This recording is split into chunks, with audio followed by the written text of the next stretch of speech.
সুস্থ হয়ে আবারও সমুদ্রে ঘুরছে শ্রীময়ী।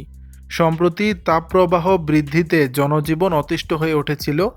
গত মাসে যখন শহরে তাপপ্রবাহ চলছিল তখন হিটস্ট্রোকে আক্রান্ত হওয়ায় হাসপাতালে ভর্তি করানো হয়েছিল টলিউড অভিনেত্রী শ্রীময়ী চট্টরাজকে।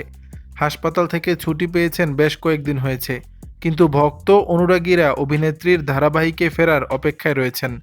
শনিবার সোশ্যাল মিডিয়ায় কিছু ছবি ও ভিডিও পোস্ট করেছেন শ্রীময়ী, যা দেখে অনুরাগীদের একাংশের ধারণা অভিনেত্রী কোথাও ছুটি কাটাচ্ছেন। কিন্তু খোঁজ নিয়ে জানা গেছে শ্রীময়ী পরিবারকে নিয়ে কয়েকদিন আগে সমুদ্র সৈকতে ঘুরতে গিয়েছিলেন। এ প্রসঙ্গে ভারতীয় গণমাধ্যমকে অভিনেত্রী বলেন, এখন ফিরে এসেছি, আসলে বাড়িতে আর বসে থাকতে ভালো লাগছিল না।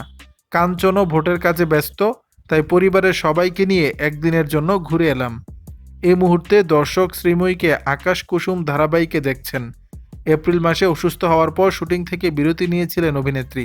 শ্রীময়ীর কথায়, আমি প্রযোজনা সংস্থা থেকে দিন 15 ছুটি চেয়েছিলাম, বলেছিলাম সুস্থ হয়ে ফ্লোরে ফিরব। তারা এক কথায় রাজি হয়ে যান।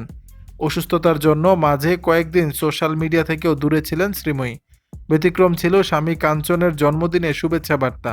শ্রীময়ী বলেন, কিছুই পোস্ট করিনি, সুস্থ হওয়ার পর এবার একটু পোস্ট করা শুরু করেছি, একটু পরিবারের সঙ্গে বের হয়েছি। দর্শক, বিষয়টি নিয়ে আপনাদের মতামত জানাবেন নিচের কমেন্ট বক্সে।